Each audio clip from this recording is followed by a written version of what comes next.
Сәлем, менің есімім Жанар. Бүгін сұлы печеньесін дайындаймыз. Сұлы жармасын алып, блендерға салып, жақсылап ұнтақтап аламыз. Ұнтақталған сұлы жармасын ыдысқа салып аламыз. Ол кәдімгі ұн сияқты болып шығады. Осының бетіне 2 қасық ұнды салып, 1 қасық какаоны салып, жақсылап печеньеміздің ұнын жақсылап араластырып дайындап қоямыз. Басқа ыдысқа жұмыртқаны жарып салып, оның жұмыртқаның бетіне қант салып, қанты ерігенше жақсылап араластырамыз.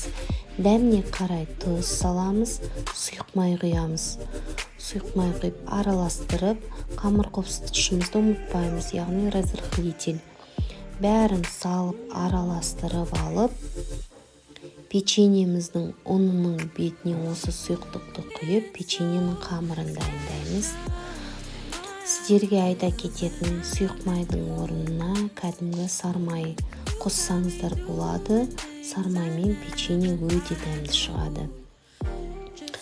Осы печеньеміздің қамырын жақсылап біркелкі етіп араластырып, 15-20 минутке қойып қоямыз.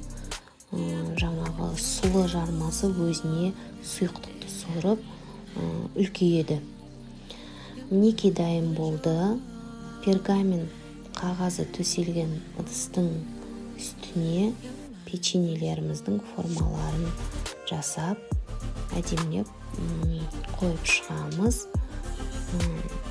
Қыздырылған духовкамыздың ішіне 180 градусқа 20 минут пісіріп аламыз.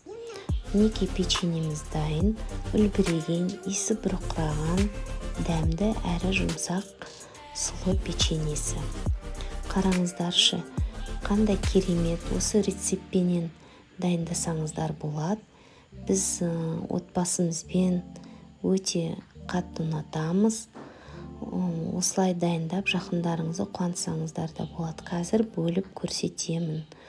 Мінекей өте жұмсақ. Сіздермен болған мен Жанар. Барлықтарыңызға ас болсын.